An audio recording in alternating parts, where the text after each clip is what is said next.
வாழ்க்கையும் மறுக்கப்படுகின்றது.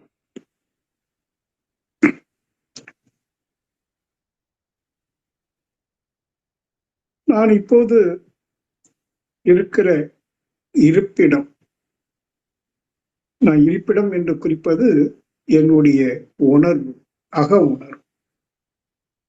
அந்த இருப்பிடத்தில் இருந்து கொண்டு நான் நடைப்பயிற்சி செய்யும் போது காலை மாலை 2 வேளை நடைப்பயிற்சி செல்வது உண்டு. அந்த நடைப்பயிற்சியின் போதும் சரி, சும்மா அமர்ந்திருக்கும் போதும் சரி, அந்த உள்ளுணர்வு எனும் இருப்பிடத்தில் அமர்ந்து கொண்டு ஆழமாக சிந்திப்பது உண்டு. முக்கியமா எதை பற்றி என்று சொன்னால், அன்பர்கள் அனைவரும் ஆன்ம விடுதலை பெற வேண்டும். பல ஆன்மீக மார்க்கங்கள் இருக்கின்றன, யோகா மார்க்கங்கள் இருக்கின்றன, உலகம் முழுவதும் இருக்கின்றன. குறிப்பாக இந்தியாவில் கொஞ்சம் அதிகம், தமிழ்நாட்டில் ரொம்பவே அதிகம். அங்கு இருக்கக்கூடிய தங்களை குருவாக காட்டிக் கொண்டிருக்கக்கூடியவர்கள் என்ன கூறுகின்றார்கள், அவருடைய அன்பர்களுக்கு அவர்கள் என்ன செய்தியை கொடுக்கின்றார்கள் என்பதெல்லாம் நான் அந்த சேனல்ல உன்னிப்பாக கவனிக்கிறேன். இன்னும் பல வேதாந்திகள், பல ஆசிரமத்தை சேர்ந்த வேதாந்திகளுடைய அவங்க வேதத்தை மையமா வைத்து, குறிப்பாக பகவத்கீதையை மையமாக வைத்து பேசுகிற பல பேச்சுகளையும் கேட்பது உண்டு. அது எதுக்காக கேட்கிறேன் என்று சொன்னா, எப்படி ஒவ்வொருத்தரும் இந்த உலக அணுகி மக்களுக்கு என்ன செய்தியை கொடுக்கிறார்கள் என்று பார்ப்பது உண்டு.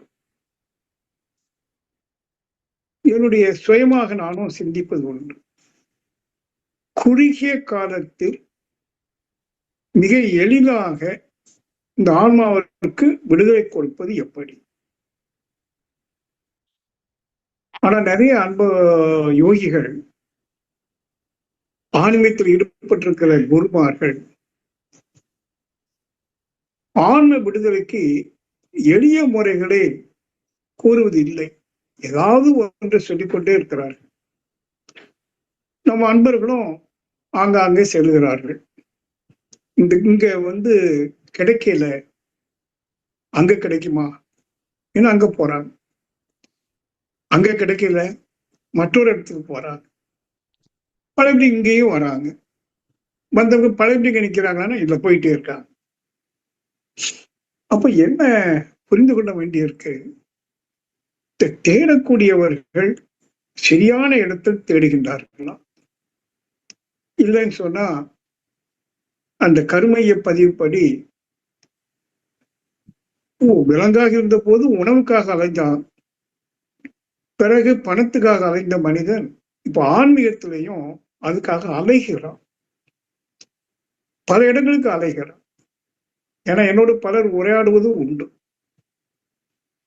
அப்ப நான் சொல்லுவேன், எப்போ அலைய ஆரம்பிச்சுட்டியோ உனக்கு கிடைக்காது. ஏன்னா இந்த அலைச்சல் என்று சொல்லும் போதே இருக்கும் இடத்தை விட்டு எங்கெங்கோ அலைகிற ஒரு நிலை.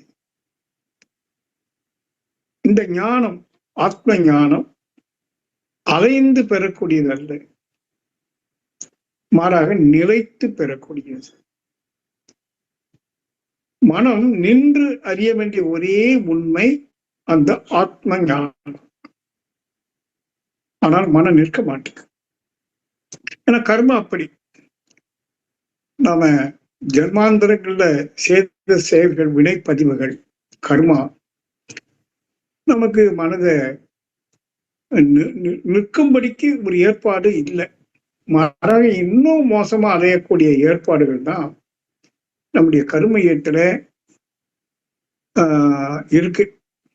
அப்ப இதுக்கெல்லாம் என்ன வழி அப்படிங்கும்போது, நிச்சயமா இந்த ஒரு பிறவியில நம்ம அனைத்து கர்மாவையும் இறக்கி வைத்து விட முடியுமா என்றா பார்க்கிற போது முடியாது என்பதுதான் பதில்.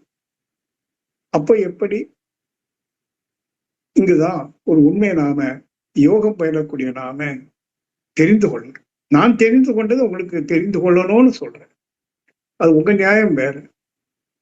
ஏன்னா நானும் வாழ்க்கையில போராடிட்டு இருக்கிறேன். குடும்பம் இருக்கு, தொழில் இருக்கு, குழந்தைகள் இருக்காங்க. அப்பப்போ பலவித பிரச்சனைகளை குடும்பத்திலும் சரி, சமுதாயத்திலும் சரி சந்திக்கிறோம். அப்போதானே நான் ஆழமா சிந்திப்பது உண்டு. எப்போது இந்த கர்மா முற்றிலும் இறக்கி வைக்கப்படும், அதனுடைய சூத்திரம் என்ன என்கிற போது ஒரு பதில், ஒரே ஒரு பதில். என்று இந்த பிரபஞ்சத்தையே தாங்கிக் கொண்டும் பிரபஞ்சத்தை இயங்க வைத்துக் கொண்டும் ஆனால் பிரபஞ்ச இயக்கத்தினால் தான் பாதிப்பு அடையாமலும் இருக்கக்கூடிய ஒரே வஸ்து பரம்பொருள், அந்த சுத்தவெளி மட்டுமே. அதுதான் பிரபஞ்சத்தை ஆக்குகிறது, இயக்குகிறது. ஆனால் பிரபஞ்ச இயக்கத்தினால் பாதிப்படையாமலும் இருக்கிறது. அதுபோல நம்முடைய வாழ்க்கையில நாம பலவற்றை உருவாக்கி இருக்கோம். பலவற்றை, ஒரு குடும்பத்தை உருவாக்கி இருக்கோம், குடும்ப குழந்தைகளை உருவாக்கி இருக்கோம், பல பொருட்களை வாங்கி இருக்கிறோம், படிச்சிருக்கிறோம், கடனையும் உருவாக்கி இருக்கிறோம்.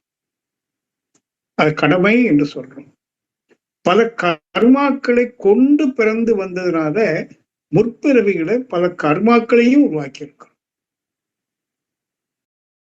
இப்போ நாம உருவாக்கி வைத்தது இப்போ கர்மாவாக, ஒரு வினையாக, எதிர்வினையாக, விளைவாக வந்து கொண்டே இருக்கு. அதை இயக்கம் என்று சொல்றோம். நாம் உருவாக்கியது இயங்கி கொண்டிருக்கு. அந்த இயக்கம் நம்மை பாதித்து கொண்டும் இருக்கு. அங்கதான சங்கடம்.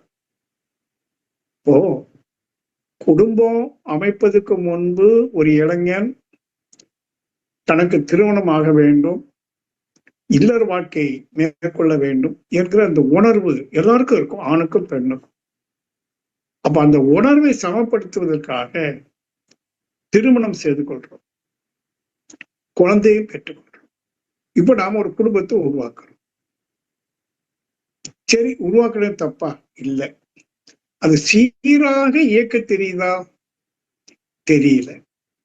ஏன்னா நம்முடைய வினைப்பதிவு, விலங்கின பதிவு, இந்த மாதிரி தொடர் பதிவுகள் ஒரு குழப்பத்தை உண்டு பண்ணிக்கிட்டே இருக்கு. இது வரைக்கும் பண்ணிக்கிட்டே இருக்கும்.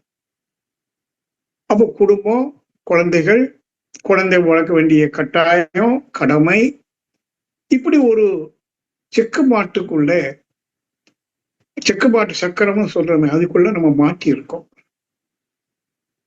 இப்போ இந்த ஆன்மா, இந்த உடல்ல இருக்கக்கூடிய ஆன்மா சிக்கிடுச்சு, இந்த உலகாயுத வாழ்க்கையில சிக்கி இருக்கு.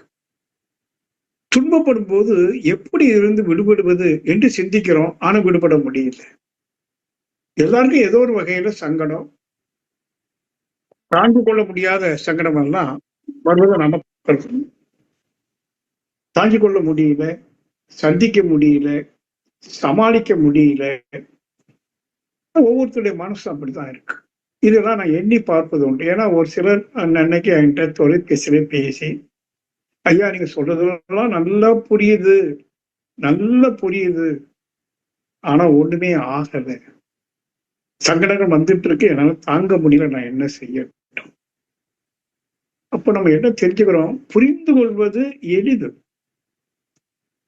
ஆனால் கர்மாவை இறக்கி வைப்பது கடினமா இருக்கு. புரிஞ்சுக்கிட்டோம் இது இப்படித்தான். ஒரு அம்மா 2 நாளைக்கு முன்னாடி சொன்னாங்க, ஐயா அது அவங்கவுங்களுக்கு வரும்போதுதான் தெரியும் நான் படுற கஷ்டம் பாருங்க. ஆனா நீங்க சொல்றதெல்லாம் எனக்கு புரியுது. அப்போ புரிந்ததனால் அனைத்தும் ஆகிவிடுமான்னா ஆகாது. நாம உருவாக்கி வைத்திருப்பது உண்மையில் ஒரு தவறான உருவாக்கம். கற்பனையினால இப்பவும் உருவாக்கிக்கிட்டு இருக்கோம், தேவையில்லாம நிறைய உருவாக்குறோம். அது ரீசன் இருக்கு, நான் அது 2வது சொல்றேன் வாய்ப்பு கிடைக்கும் போது. இப்ப நான் என்ன சொல்ல வரேன், கர்மாக்களை இறக்கி வைக்க முடியாது. ஆனால் எப்படி தாங்கிக் கொள்வது என்று சிந்திக்கலாம் இல்லையா? இறக்கி வைக்க முடியல, எப்படி சுமப்பது? சுமக்கிற போது அந்த சுமை வேதனை தராமவும் இருக்கணும். சுமக்கிறதுனா சுமந்துட்டு தானே இருக்கோம் நம்ம சொல்றோம். ஆனா சங்கடப்பட்டு சுமந்து கொண்டிருக்கோம், வருத்தப்பட்டு பாரம் சுமந்து கொண்டு இருக்கிறோம். ஜீசஸ் சொல்றார், வருத்தப்பட்டு பாரம் சுமக்கின்றவர்களே. அடுத்த வரி சொல்றாரு, என்னிடம் வாருங்கள், நான் உனக்கு இளைப்பாறுதல் தருகிறேன்.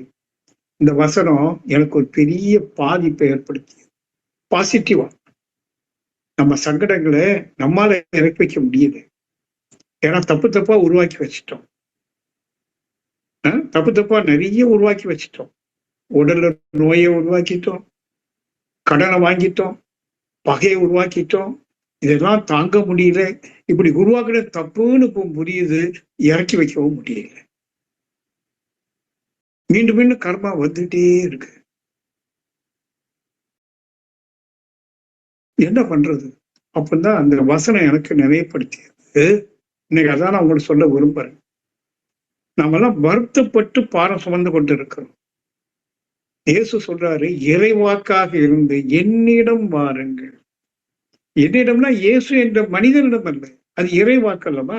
இறைவன் சொல்றான், நீ என்னிடம் வா, நான் உனக்கு இளைப்பாறுதல் தருகிறேன். அப்ப நாம எங்க போகணும்? யாரை தேடி போண்டியிருக்கு? இறைவனை. ஆனா நீங்க நல்லா புரிந்து கொள்ளணும், நான் இறைவனை என்று சொல்வது நீங்க கோயில்கள்ல பாக்குற இறைவன் அல்ல. நான் உங்களை எந்த மந்திரமோ தந்திரமோ இதை செய் அதை செய், இதை 108 தடவை செய், அப்படி செய் இப்படி செய் நான் சொல்ல போறதே இல்லை. அது வெறும் ஒரு நொண்டி சமாதானம், ஒரு தற்காலிக சமாதானம், ஒரு ஏமாற்று வித்தை. கர்மாவை இறக்கி வைக்க முடியாதுங்க. ஊழின் பெருவலி யாவுல மற்றொன்று சூழினும் தான் முந்திரும்.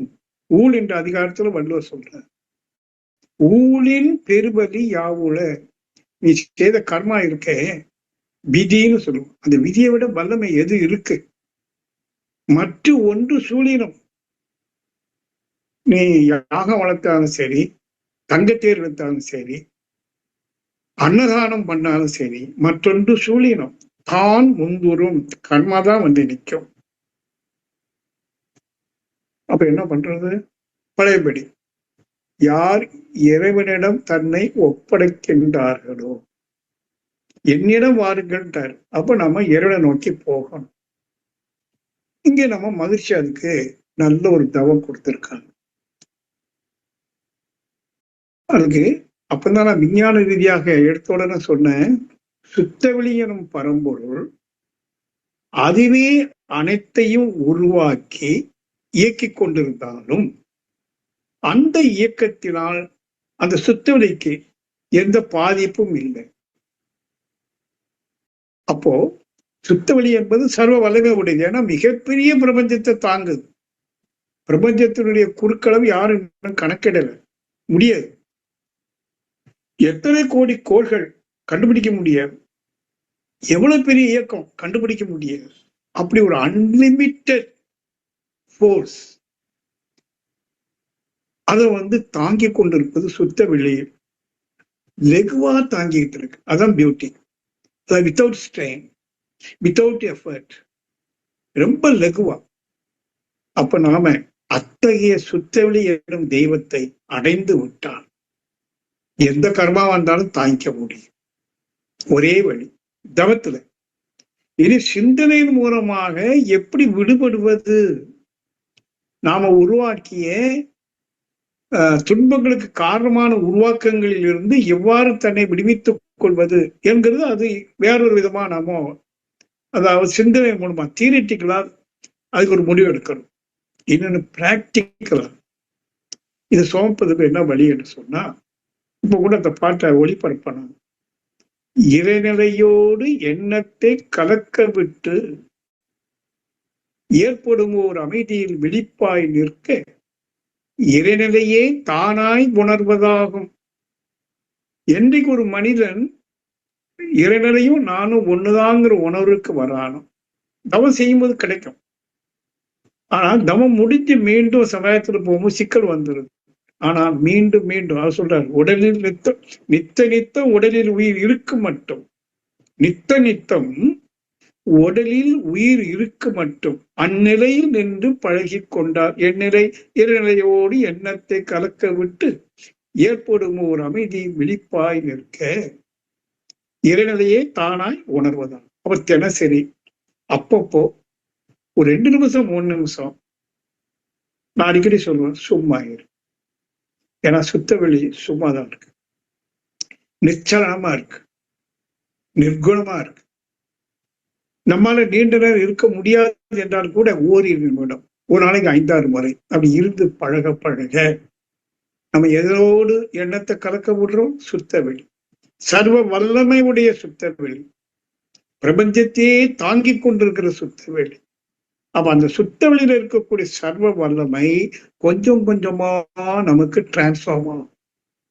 இப்படியே கொஞ்ச நாள் பண்ணி பண்ணி பழக பழக எதையும் சந்திக்கிற சுமக்கிற ஒரு என்ன சொல்லலாம், ஒரு சக்தி, அந்த வல்லமை நம்ம மனசுக்கு கிடைச்சிடும்.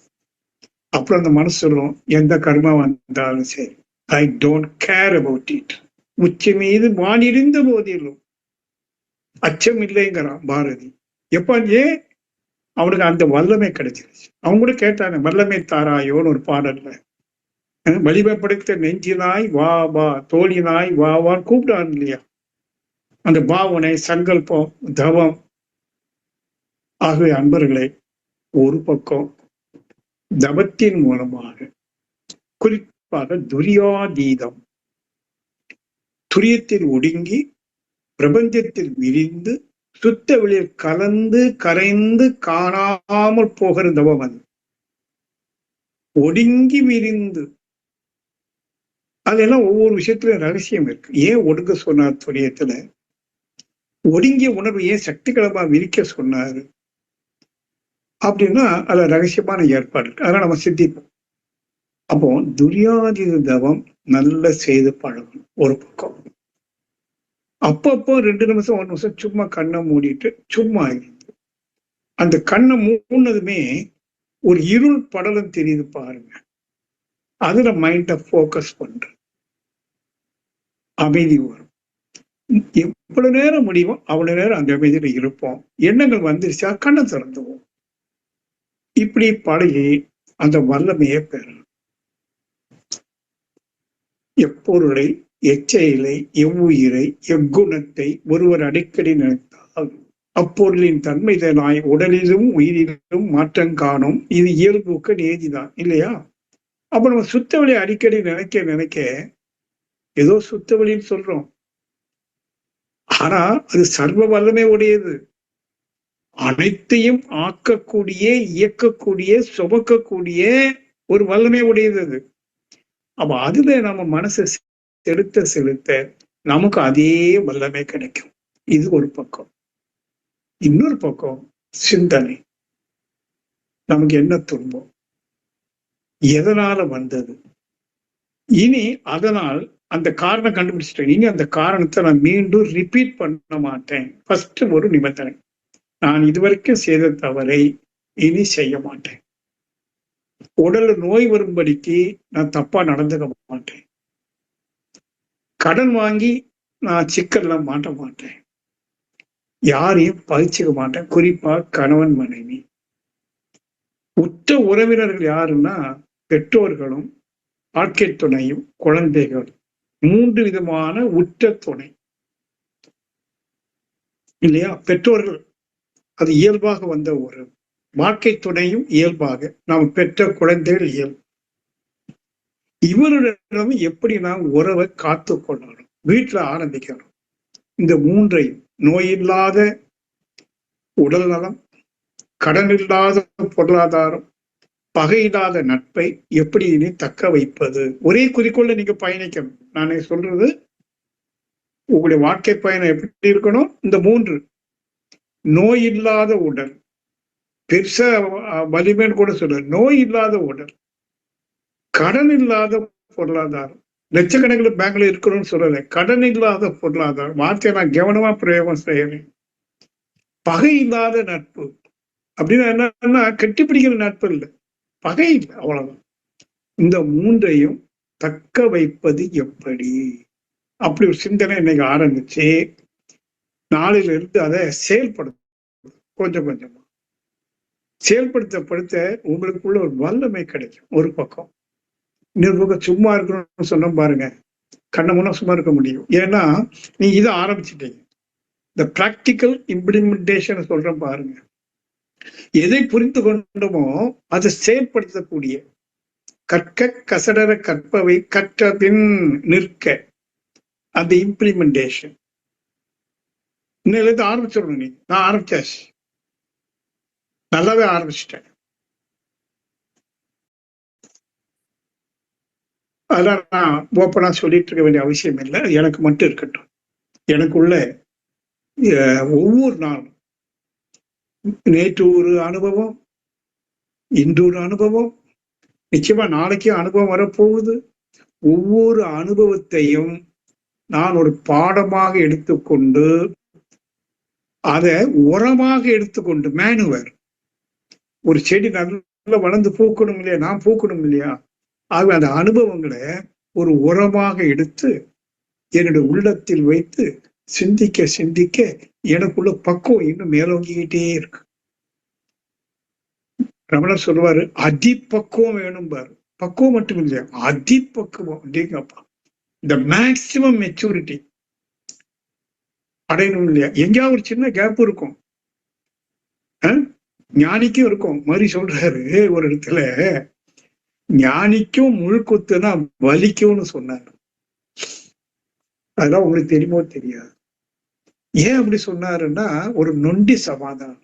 வேதாத்திரி மகிழ்ச்சி சொன்னது ஒரு நொண்டி சமாதானம். அவருக்காக அவர் சொல்லிட்டார். அதையும் உங்கள்கிட்ட சொல்லணும். ஒரு குருட்ட இருந்து எல்லா வித்தையும் கத்துக்கிட்டணும்ல. ஞானிக்கும் முள் குத்தினால் வலிக்கும். எப்போ வலிக்காம இருக்கும்? நான் அதுதான் இப்ப சொல்ல வரேன். எப்போ வலிக்க கூடாது ஞானிக்கும்? நான் சொல்லுங்க. கிருஷ்ணா சொல்றான் இல்லையா அர்ஜுனன், அர்ஜுனா இந்த நான் இருக்குதே அது உடல் மன இயக்கத்திற்கு உட்பட்டதல்ல, அது ஆத்மானந்த சொரூபம். அந்த ஆன்மாவை உன்னுடைய அம்பு, உன்னுடைய நெருப்பு, உன்னுடைய நீர் நினைவிக்காது, உன் முள் குத்தாதுங்கிறாரு. இவர் சொல்றாரு முள் குத்திலாம் ஞானிக்கும் வலிக்கும்ங்கிறாரு. ஏதோ ஒன்று அவர் மறைச்சு பேசுறார். தப்பு இல்லை. அதுக்கு வேண்டி நான் அவரோட ஞான நிலைந்து கீழே இறக்கல. எனக்கு ஒரு செய்தியை கொடுக்கிறார் வேதாத்திரி மகர்ஷி. எனக்கு ஒரு செய்தியை கொடுக்கிறார். எப்ப நான் ஒரு குருவை ஏற்றுக்கொண்டேனோ அவருடைய ஒவ்வொரு அங்க அசைவையும் நான் எனக்கு உபதேசமாக எடுத்திருக்கிறேன். எங்க வீட்டை 4-5 முறை தங்கி இருக்காங்க. அவருடைய அங்க அசைவுகள், அவருடைய மொழிதல், அவருடைய மௌனம், அவருடைய தத்துவ விசாரணை அனைத்தையும் நான் உரமாக எடுத்ததுனாலதான் ஒவ்வொரு நாளும் அந்த சிந்தனைக்குள்ளேயே எனக்கு செலுத்துறேன். எதுக்கு? நான் பக்குவம் அடையணும், அதுபோல என்னுடைய அன்பர்களும் பக்குவம் அடையணும். நான் எந்த ரீதியில் என்ன பக்குவப்படுத்திக் கொண்டே இருக்கிறேனோ அந்த ரீதியை என் மக்களுக்கு எடுத்து சொல்லணும் அப்படிங்கிற ஒரு வாழ்க்கை பயணம். அப்போ அதில் நான் என்ன சொல்ல வரேன், நீங்க ஏமாந்துடாதீங்க. பரிகாரங்கள் கிடையாது, அனுபவிச்சுதான் தீர்க்கணும். அனுபவிச்சுதான் தீர்க்கணும். நோய் வந்தா மருந்து இருக்கு, போடணும். நீ மருந்து போட்டாலும் 4 நாளைக்கு வலிக்குமே, தாங்கணும். கடன் வாங்கிட்டியா, அவமானப்படுத்துவான், தாங்கணும். பகையை உருவாக்கிட்டா கேவலப்படுத்துவாங்க, தாங்கணும். வீட்டுக்குள்ளேயே கேவலப்படுறோம், அவமானப்படுறோம். கணவன் மனைவிக்குள்ள, குழந்தைகள் பெற்றோர்களுக்குள்ள உள்ளத்துல கண்ணீர் சிந்துதான் உண்டு. உண்டா இல்லையா? ஆலோசிங்க. இதுல இருந்து எப்படி விடுபடுவதல்ல, அனுபவிச்சுதான் கேட்கணும். ஆனால் அதை நீங்க உறுதியா எடுத்துட்டு நான் அனுபவிக்க தயாராயிட்டேன், அதை ஏற்றுக்கொள்கிற தாங்கிக் கொள்கிற வலிமை எனக்கு வேணுமேன்னு கேளுங்க. உங்களுடைய பிரார்த்தனையை அதை கேளுங்க. இப்ப நாம கேட்க வேண்டாம், பிரார்த்தனை செய்ய வேண்டாம். அத்தகைய வலிமையாக இருக்கக்கூடிய பரம்பொருள் சுத்த வெளியோடு எண்ணத்தை கலக்க விட்டு பழகும். ஒரு கட்டம் நீங்க ரெடி ஆயிடுங்க. I am ready to face any problem. I am ready to accept as it is. சொல்லிக்கொண்டே இருங்க, வரட்டும். இந்த திருப்பி திருப்பி சொல்றீங்க பாருங்க சங்கல்பம், அதுவும் உங்களுக்கு வலிமையை தரும். அப்ப நான் சொல்லக்கூடிய சூத்திரம், எப்படி தாங்கிக் கொள்வது, ஏற்றுக்கொள்வது, எதையும் புறந்தள்ளல. இத ஒரு யோகி நடைமுறை வாழ்க்கையில கொண்டு வரணும் என்பது இப்போ என்னுடைய நீண்டகால பயணத்துல ஒரு கட்டத்துல இந்த ஆன்மாவுக்கு விடுதலை கிடைக்கல என்று அறியும் போது, ஏன் கிடைக்கலன்னு கேள்வி கேட்ட போது, இப்ப நான் சொன்னதெல்லாம் எனக்கு பதிலாக வந்தது. நான் சொன்னதெல்லாம் பதிலாக வந்தது.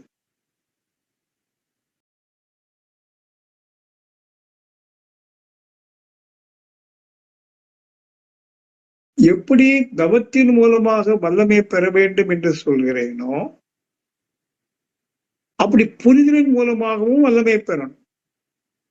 அது ஒரு புரிதல்.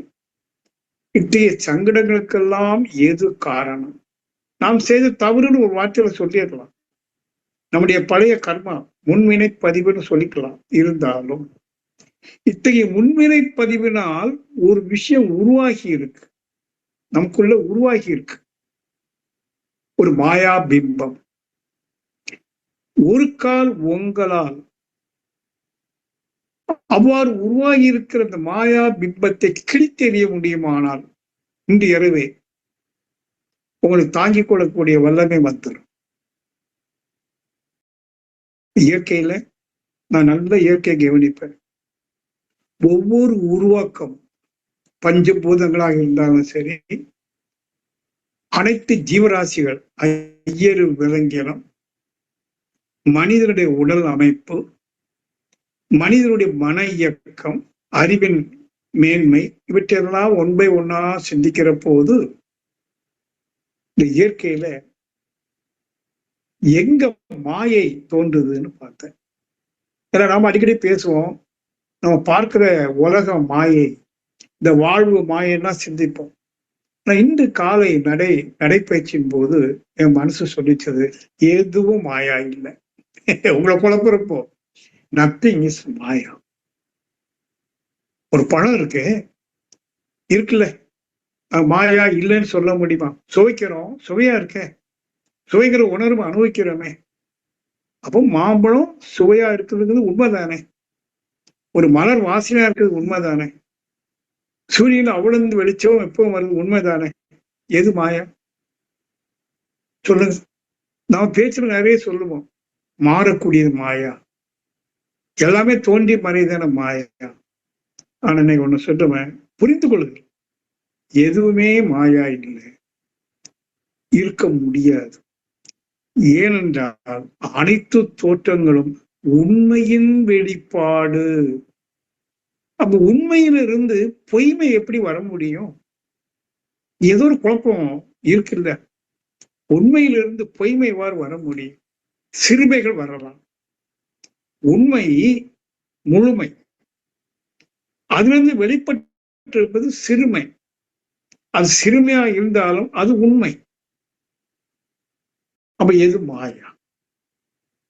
நல்ல கவனிங்க. ஒரே ஒரு மாயா இருக்கு, அதை மட்டும் கண்டுபிடிச்சிட்டீங்கன்னா, அந்த மாயாவை அழிச்சிட்டீங்கன்னா, எதையும் தாங்குற வல்லமையும் ஒரு தெளிவும் வந்து போகும். எது மாயா தெரியுமா? இப்ப இருக்கிற நான். இயற்கையின் வெளிப்பாட்டில் இறுதியாக வெளிப்பட்ட மனித தோற்றத்தில் இறுதியாக மனதின் மூலமாக வெளிப்பட்ட ஒரு எண்ணம், முதல் எண்ணம், முதல் உணர்வு நான், தி ஐ. இந்த நான்கிறது மட்டும்தான் மாயா. இப்ப இருக்கிற நான் உண்மையான நான சொல்லல. இப்ப இருக்கிற நான் இருக்கேன், இந்த வினைப்பதிவுகளால் உருவான அல்லது உருவாக்கப்பட்ட இப்ப இருக்கிற நான் மட்டும்தான் பொய்மை. ஏன்னு கேளுங்க. இப்ப நீங்க உங்களே வைங்க. நான் சொல்ற போது நாம என்ன நினைக்கிறோம்? நான் இன்னார், ஐ ஆம் சோ அண்ட் சோ. தொழிலை வைத்து, படிப்பை வைத்து, பதவியை வைத்து நான் என்னை உண்மையிலிருந்து வேறொன்றதாக அறிகிறேன். நான் ஒரு ஆசிரியன் என்று அறிகிறேன். அது மாயா. Ego, because of ego. நான் என்ன ஒரு கலெக்டராக அறிவிக்கிறேன். நான் என்ன ஒரு இஸ்லாமியர் என்று அறிகிறேன். நான் ஒரு செட்டியார் என்று அறிவிக்கிறேன். இப்ப பாருங்க, இப்ப இருக்கிற நானுக்கு அது நானாக இருக்குதா, வேறொன்றதாக இருக்குதா, பிரிது ஒன்றாக இருக்குதா? பிரிது ஒன்று தானே. அந்த பிரிது ஒன்றை நானாக அறிவிற்கு பாருங்க, அஞ்ஞானம். அதான் மாயா, அவித்தைன்னு சொல்லுவாங்க. எது மாயா? எங்க அஞ்ஞானமோ அங்க மாயா. ஞானம் வரும்போது இந்த நான் இருக்காது, மாயாங்கிற நான் இருக்காது. உண்மையான நான் பிறந்து விடும். உண்மையான நான் பிறக்கிற போதுதான் எதுவுமே மாயா இல்லை. அணு முதல் அண்ட நீராக பார்க்கிற, இயங்கிக் கொண்டிருக்கிற, பலவிதமான விளைவுகளை கொடுத்து கொண்டிருக்கிற எதுவுமே மாயா இல்லை.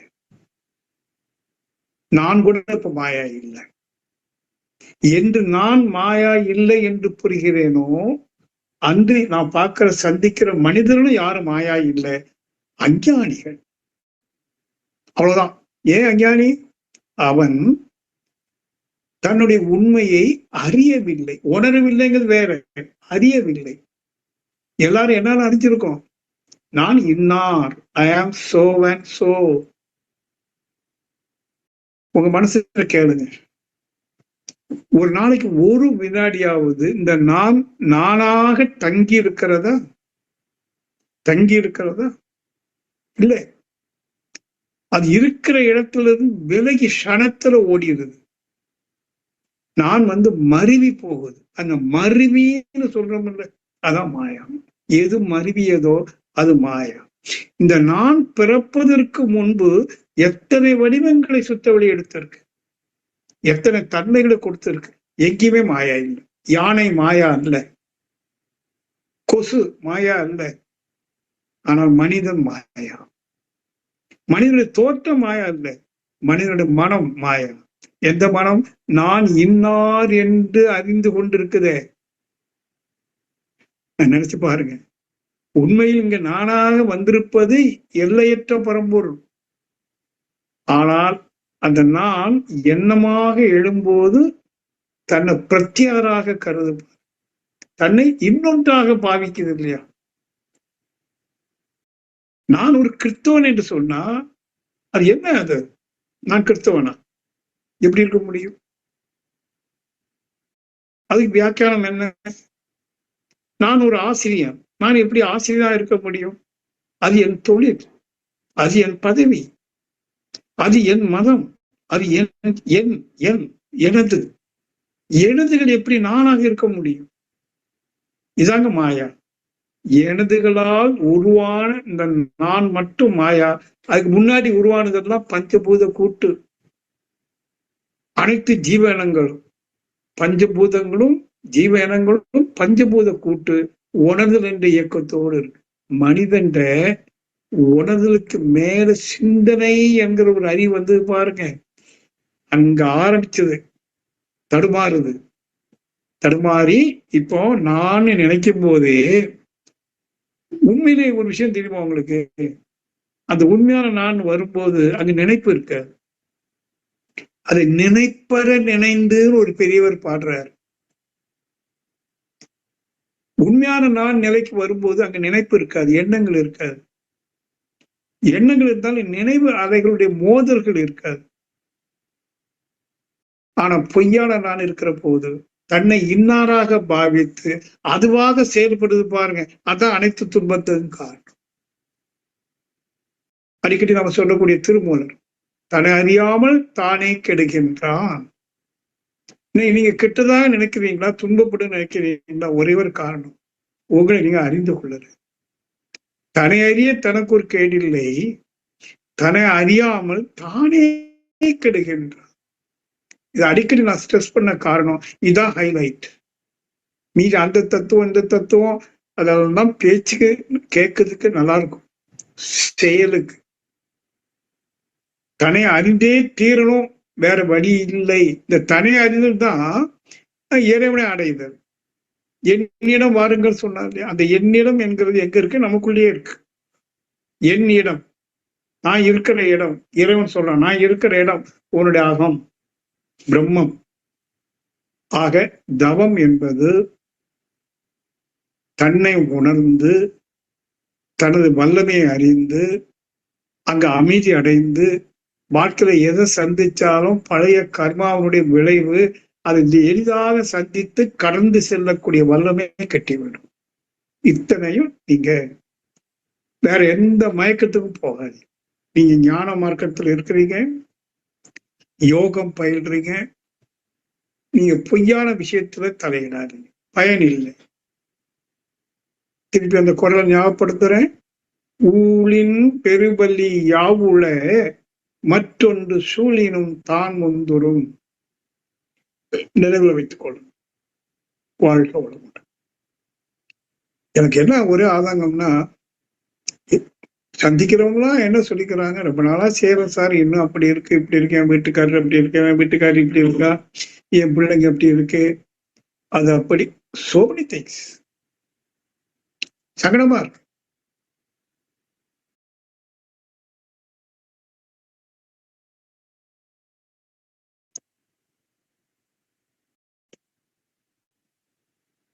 அப்பதான் சிந்திக்கிற போது இதுக்கு என்ன வழி, யோகா என்ன சொல்லுது அப்படிங்கும் போதுதான் திருவள்ளுவர் சொல்றதும் இயேசு சொல்றதும் அரி சொல்றதும் என் நினைவுக்கு வருது.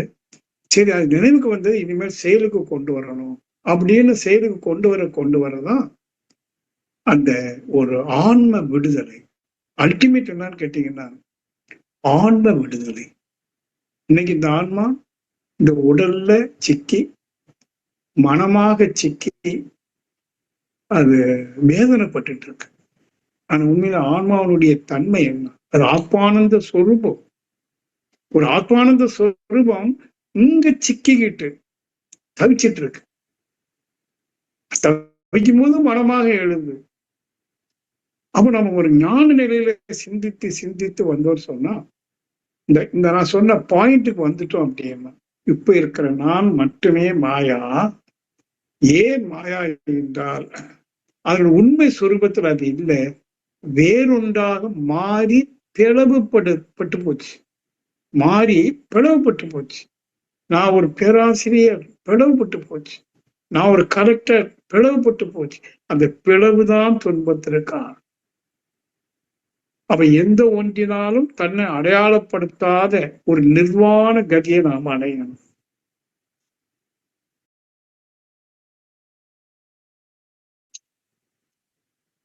வாழ்க்கை வளர்த்த இப்போ சிறிது நேரம் இறைநிலையோடு எண்ணத்தை கலக்க விட்டு ட்ரை பண்ணலாங்களா? பண்ணுவோம். சற்று நிமிர்ந்து அமர்ந்து கைகளை கோர்த்து கண்களை மூடி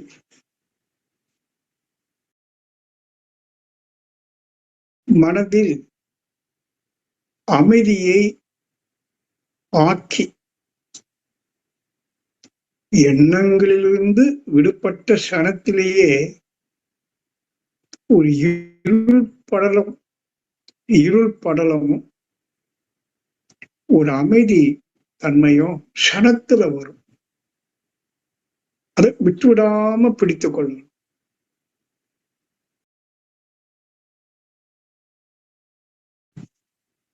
நம் மனதில் அமைதி நிலவுகிறது உணர்கிறோம். நம்மை சுற்றிலும் அமைதி நிலவுகிறது உணர்கிறோம். கண்களில் இருள் படலம் உணர்கிறோம். இருளையும் அமைதியையும் ஒன்றாக உணர்கிறோம்.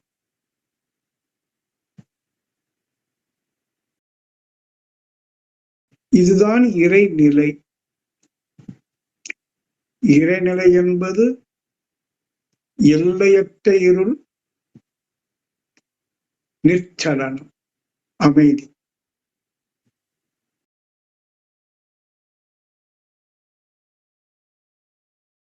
இருள் படலம், அமைதி. ரெண்டையும் ஆழ் மனசுல ரீகாரம் பண்ணி கொண்டே டியூனிங், ஒரு விதமான செல்ஃப் ஹிப்னாட்டிசம். தப்பு இல்லை. இருளையே பாவித்துக் கொண்டு அமைதியை உணர்ந்து கொண்டு வெறுமனே சும்மா இருக்கின்ற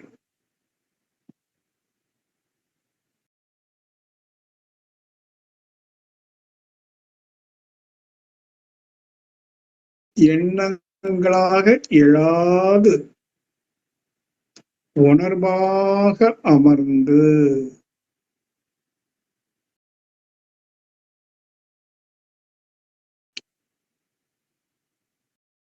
தலைப்பாகம், சிரசு, இருளையே பாவித்துக் கொண்டு உணர்வாக அமர்ந்து தன் உணர்வு, பிரிதொன்றும் இல்லை, அமைதி,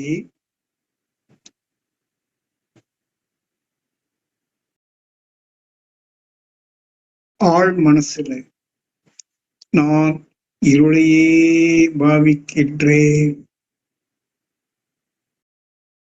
அமைதியை உணர்கின்றேன்,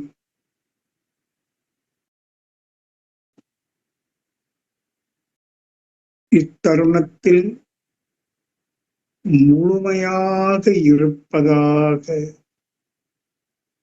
அறிகின்றேன்.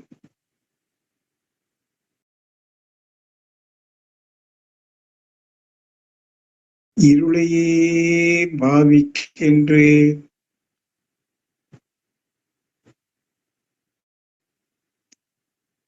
அமைதியை உணர்ந்து முழுமையாக இருப்பதை உணர்ந்து அறிகின்றேன்.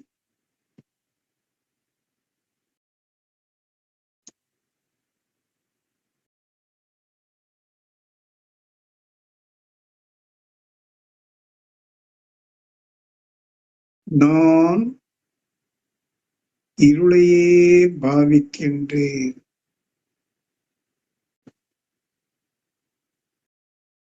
அமைதியை உணர்கின்றேன், முழுமையை உணர்கின்றேன்.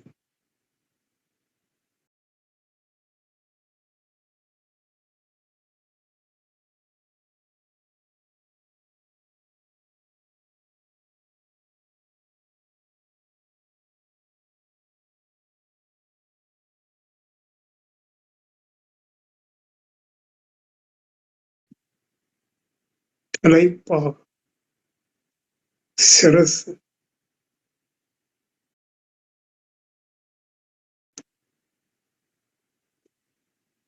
இருளையே பாவித்துக் கொண்டிருப்பதாக அமைதியை உணர்ந்து கொண்டே இருக்கின்றேன். நான் முழுமையாக இருப்பதாக உணர்ந்து அறிகின்றேன். தலைப்பாகம்,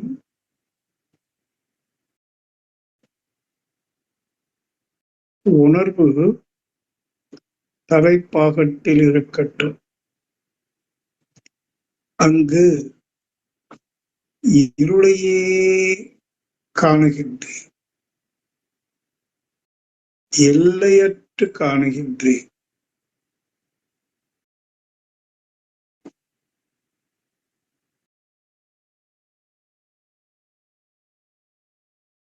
அமைதியை உணர்கின்றேன், முழுமையை உணர்கின்றேன்.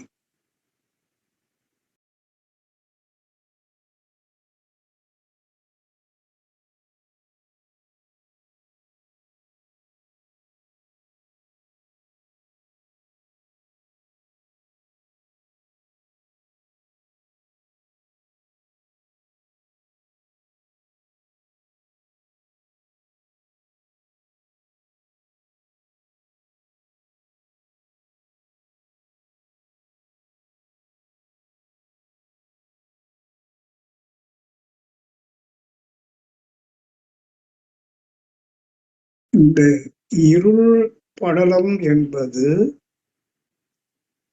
சுத்த வெளியே, எல்லையற்ற பரம்பொருளே.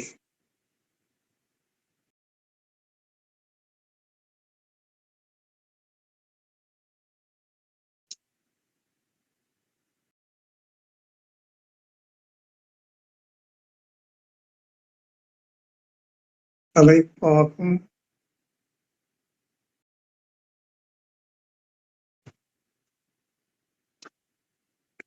அது இருளையே பார்த்து கொண்டிருக்க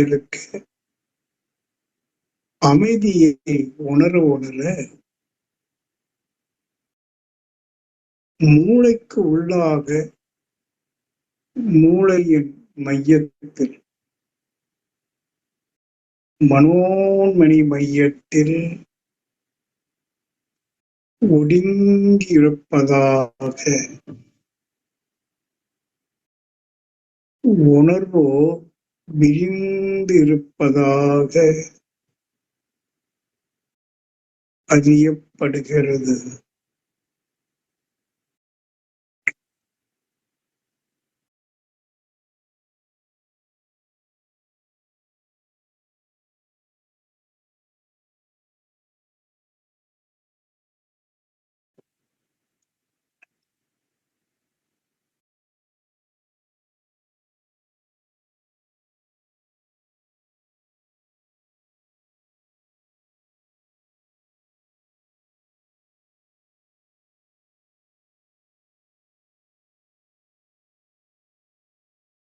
மூளைக்குள்ளாக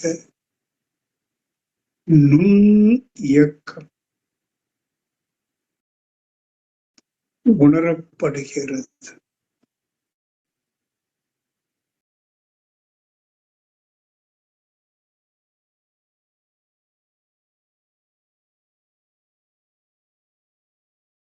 எல்லையற்ற இருட்டு நுண் இயக்கம்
வாழ்க வளமுடன்.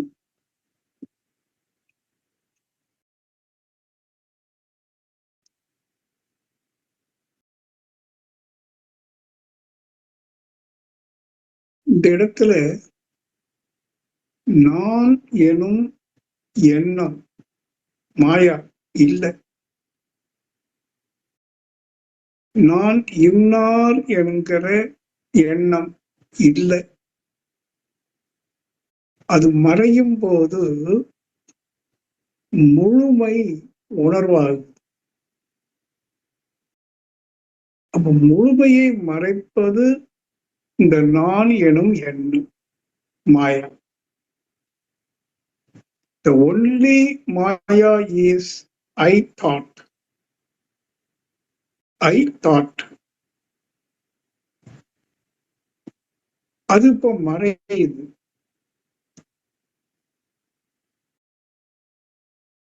நான் என்கிற நான் இன்னார் என்கிற எண்ணம் மறையும் இடத்து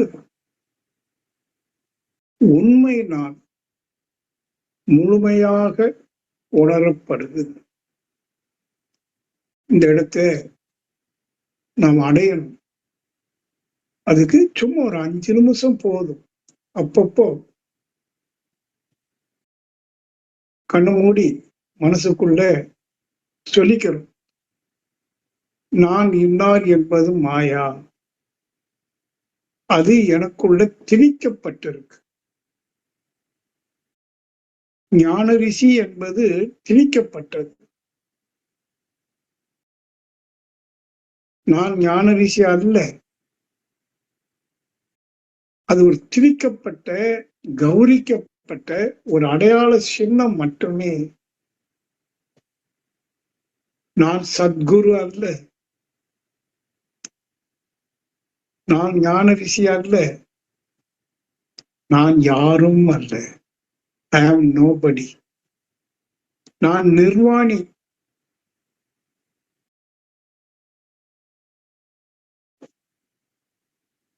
இந்த இருளிலேயே ஒடுங்கி இருக்கிற போது அந்த நிர்வாணி என்ற சொல்லினுடைய பொருள் அறிவு கேட்டோம்.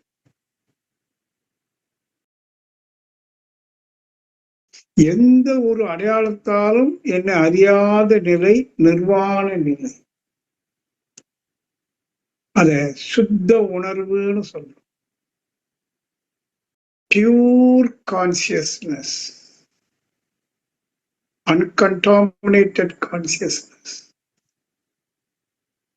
கண்டாமினேஷன் சொன்னா அடையாளத்தினுடைய பதிவு திணிக்கப்பட்டது.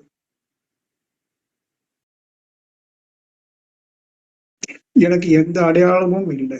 ஆகவே எண்ணங்கள் இழந்தேன்.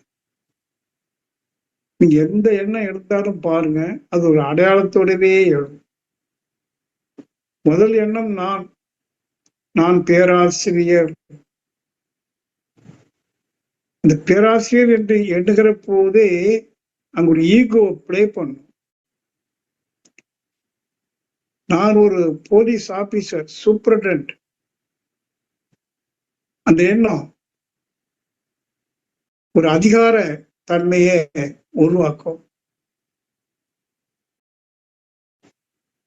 பெரிய கோடீஸ்வரன், நான் பணக்காரன் என்கிற ஒரு மாதிரியான ஒரு முனைப்பை உருவாக்கும். ஆனால் தன்னை நிர்வாணியாக அறியப்படும் போது அந்த ஈகோன்னு சொல்றோமே, ஈகோன்னா மாயா.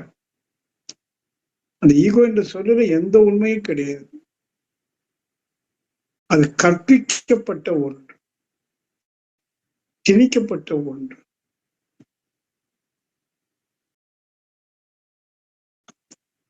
சமுதாயமும் நம்மிடம் திணிப்பை கொடுக்குது, நாமும் ஒரு திணிப்பை உண்டாக்கிக்கிறோம். இந்த திணிப்புங்கிற வார்த்தையினுடைய பொருளை நீங்க நல்லா புரிந்து கொள்ளணும்.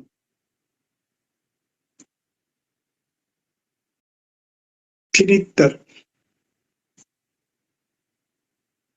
அது ஒரு ஏமாற்று, ஒரு பிழை.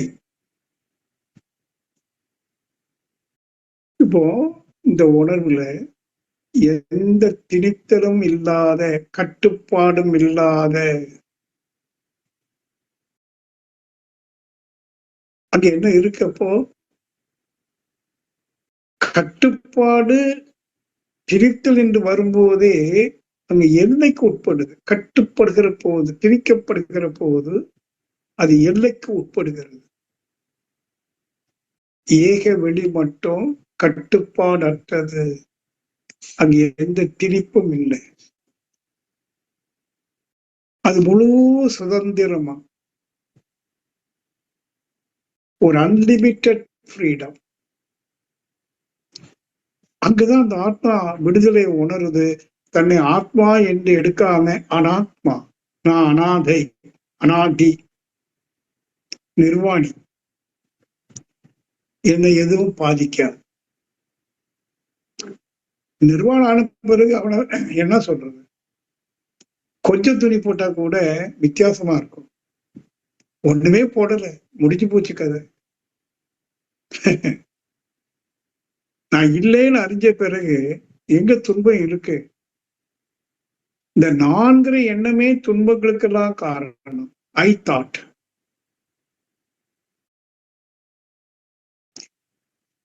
தாட்லெஸ் ஐ, தட் இஸ் ஏக பரம் பிரம்மம்.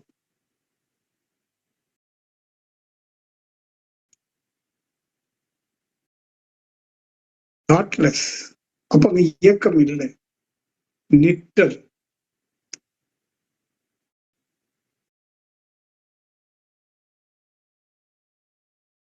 நிற்றல், பிஸ்டில், ஏகம்.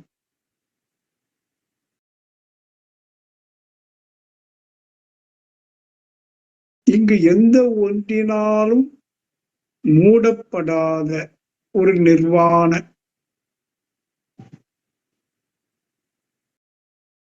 இந்த மாயா நிலையில பலவற்றால் மூடப்பட்டிருக்கும். ஜாதியின் பெயரால், மதத்தின் பெயரால், மொழி, இனம், தேசம், கல்வி, பணம், பதவி, தொழில், பலவற்றால், அனந்த கோடியால் இந்த சத் மறைக்கப்பட்டிருக்கு. எதுவால் மறைக்கப்பட்டிருக்குமோ அதற்கு பெயர் தான் மாயா. மாயா என்பது திரைச்சீலை போல இல்லாத ஒன்று இருப்பதாக பாவிக்கிற ஒரு மாயை திரைச்சீலை. அது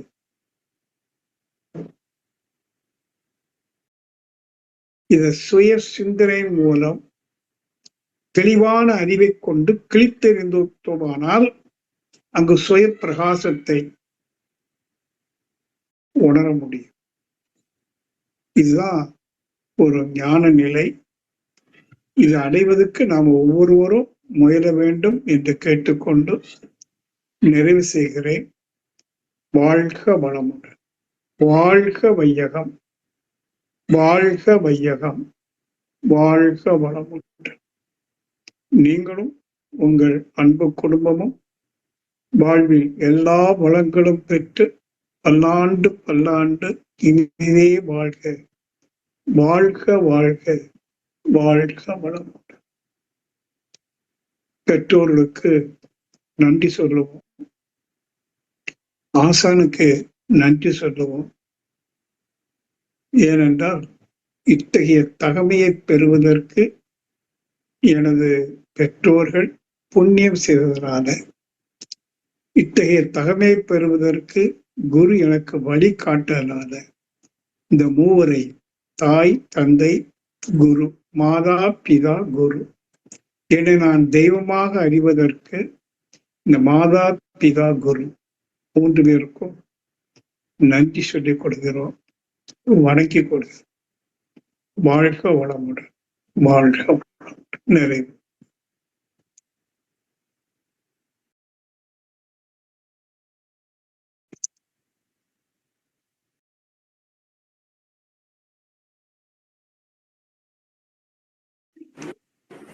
வாழ்க வளமுடன்.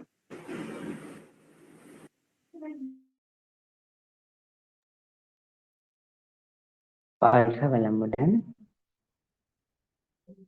இன்னைக்கு வந்து நம்ம எல்லாருமே குடுத்து வைத்தவர்கள் அப்படின்னு தான் சொல்லணும். அந்த அளவுக்கு வந்து ஐயா வந்து ஒரு ஆழமான ஒரு உரை கொடுத்திருக்காங்க உண்மையிலே.